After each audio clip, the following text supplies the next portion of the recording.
안녕하십니까. 확률낚시, 릴지낚시의 모든 것, 오늘 또 재미있는 낚시 이야기 이어가 보겠습니다. 자, 전유동 낚시에 들어가 있고요. 지난 시간에 했던 것 일부 지웠다가 제가 지금 다시 복구를 시켜놨습니다.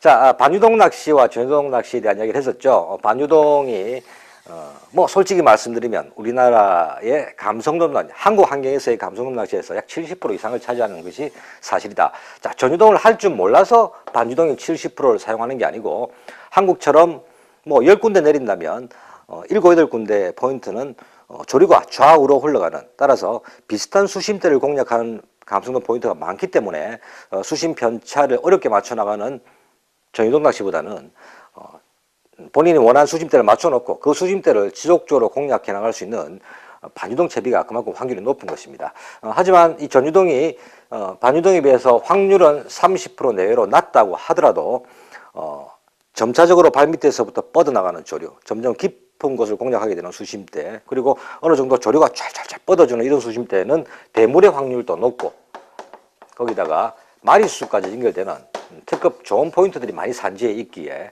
전유동 낚시 30%를 절대 버려서는 되지 않습니다. 그래서 70% 플러스 30%를 지금부터 함께 만들어가 보겠습니다. 자, 지난 시간에 감성돔 기준으로 한 채비를 그렸었는데요. B지를 기준으로 했었죠. 그리고 무게가 없는 수중지, 찌멈춤 고무를 사용한다 그랬습니다. 도래는 뭐 사용하는 것을 기준으로 이야기를 하겠습니다. 그리고 목줄 4m가 들어가 있죠. 자, 이러한 채비를 공략하는 데 있어서 지난주에 아주 중요한 이야기를 했습니다. 전유동 낚시를 시작하시는 분, 그리고 입문하셨더라도 아직 정확한 감을 잡지 못하고 계신 분들, 가장 힘들어 하신다는 거, 바로 내 채비가 어디쯤 가고 있을까 하는 이야기를 했는데요. 제가 생각해도 어릴 때 제가 낚시를 하면서 매듭을 빼고 전유동 낚시를 시작하면서 한 1, 2년 정도는 낚시에 대한 이 딜레마에 빠져 있었던 것 같습니다. 하지만 그 1, 2년 정말 낚시를 힘들게 했던 그 시간들이 그 이후의 시간들을 훨씬 앞당겨 올 수 있을 만큼 전유동 낚시라는 것 잘만 구사하게 된다면 낚시 전체를 이해할 수 있는 중요한 계기가 되었던 것은 분명합니다. 자, 지난 시간에도 이야기를 했었고 이번 시간에 이어갈 이야기, 채비가 수면에 떨어진 이후에 내 채비가 어디쯤 가고 있을까 하는 이 절대절명에 풀어야 될 문제, 쉽게 한번 설명해 보겠습니다.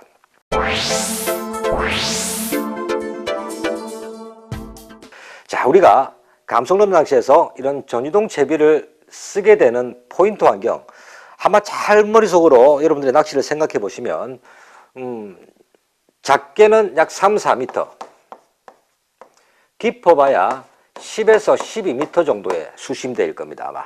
자, 3, 4m의 수심, 그리고 10에서 12m의 수심대. 10번 낚시를 간다고 생각하신다면 아마도 9번 정도는 이 수심대에서 낚시를 하게 되는 것이죠. 뭐 10번 동안 한 번도 이 수심대를 넘기거나 낮아진 적이 없는 경우도 있을 겁니다.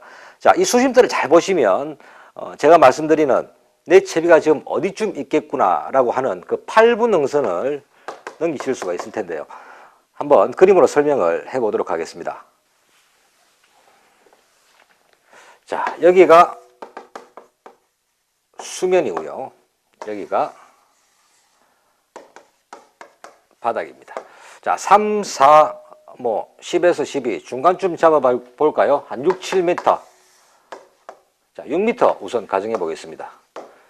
공략해야 될 수심층이 6m의 여밭인 것이죠. 여밭에서 아까 제가 말씀드린 채비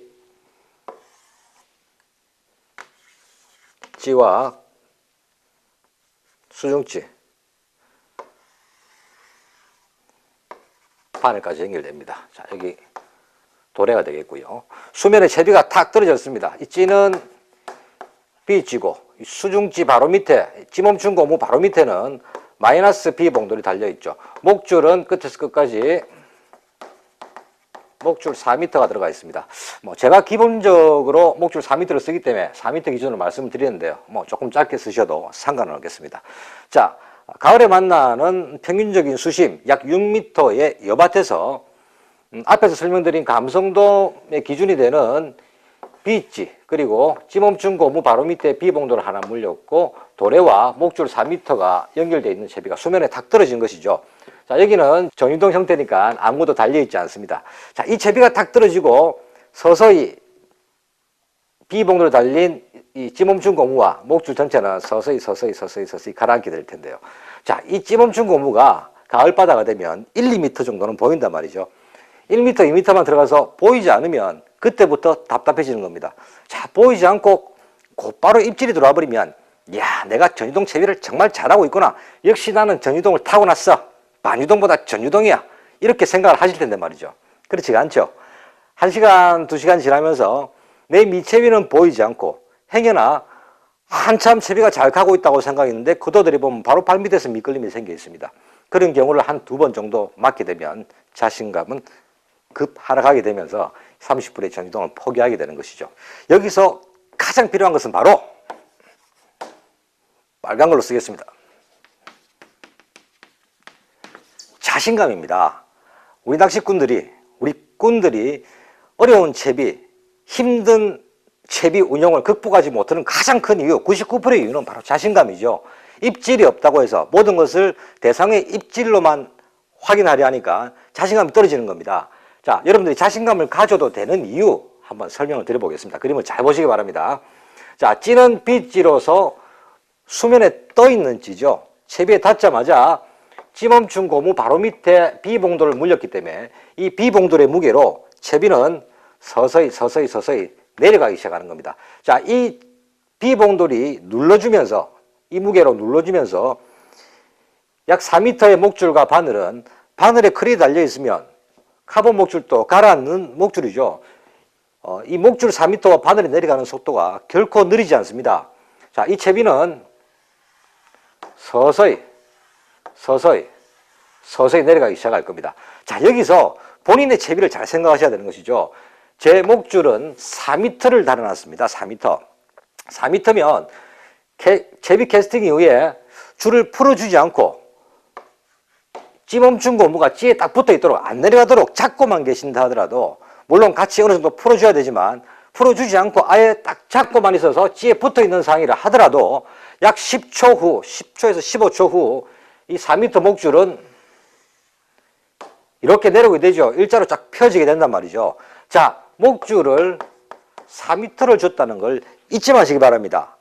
전체 수심 6m에서 4m 목줄이 내려와 있다면 벌써 6에서 절반이 되는 3m에 이 그리고 중하층에 들어가 있는 것이죠.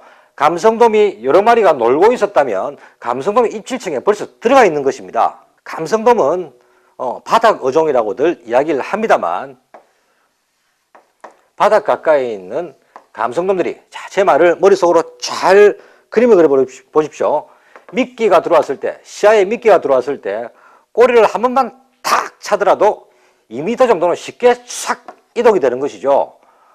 이것은 야, 내가 위험한데 갈까 말까 망설이는 게 아니고 일반적인 감성돔들이 먹이 활동을 하기 위해서 1, 2m 앞에 있는 먹이를 향해서 나가는 것과 크게 다르지 않습니다. 특히 지금처럼 활성도가 좋아지는, 적극적으로 먹이 활동을 하는 가을철에는 전체 수심의 절반에만 들어온다면 감성돔의 확률, 입질을 받을 수 있는 확률이 훨씬 높을 때죠. 따라서 본인 채비가 목줄 4m에 전체 수심 6m를 공략한다는 생각, 채비를 이렇게 4m 목줄을 주고 전체 수심이 6m라는 걸 알고 계신다면 채비를 하면서 너무 낚시에만 집중하지 마시고 이 과정을 한번 읽어보신다면, 야, 내 채비는 벌써 입질층에 들어갔어. 그리고 약 2m 정도는 찌멈춘 고무가 보인다고 그랬죠. 이 찌멈춘 고무가 1m, 2m 들어가는 건 눈으로 100% 확인할 수가 있습니다. 그죠? 요것만 잘 확인하신다 하더라도 야, 한 2m 정도가 들어갔구나 한다면 현재 이 채비는 전체가 바닥층 가까이 가 있는 것이죠. 거기서 찌멈춘 고무가 점점 보이지 않는다, 바닥 가까이에 닿고 있구나 하는 것은 90% 이상 확인할 수가 있습니다. 그 경우 다시 한번 채비를 싹 들어서 내려간 찌멈춘 고무를 1, 2m 올렸다가 내리시고 또 들어갈 때 올렸다가 내리는 그런 견제 동작만으로도 바늘에 달린 이 미끼는 6m 바닥층과 이 절반 이하의 중하층을 효과적으로 공략할 수 있는 것이죠. 반유동 낚시가 하기 힘든 채비의 상하폭에 한계가 있는 반유동 낚시에서 중하층을 공략하면서도 계속적으로 상하 움직임이 좋아지면서 그만큼 활성도가 좋은 감성돔의 미끼가 눈에 띄기 좋은 상황을 만들어내는 것입니다. 자, 이 이야기는 조금 복잡하게 됐는지 모르겠지만 상당히 중요한 이야기입니다. 여러분들이 이 자신감을 가질 수 있는 가장 첫 번째 이야기는 본인이 사용하고 있는 채비가, 그리고 바다의 환경, 본인이 처해 있는 갯바의 환경이 어떤가를 가장 먼저 이해를 하신다면 자신감을 높일 수 있다는 이야기였습니다. 자, 물론 여기는 6m 수심이라는 낮은 여밭을 기준으로 말씀을 드렸는데요. 이 이야기는 다음 시간으로 이어지면서 그 배가 되는 12m 수심대에서는 어떻게 채비 운용, 또 어떤 자신감을 가질 수 있는지 다음 시간으로 이야기를 이어가 보도록 하겠습니다. 자, 오늘부터 한가위 연휴가 시작됩니다. 행복한 가정과 함께 올가을 어복 충만한 아주 아름다운 가을 맞으시기 바랍니다. 오늘은 여기까지입니다.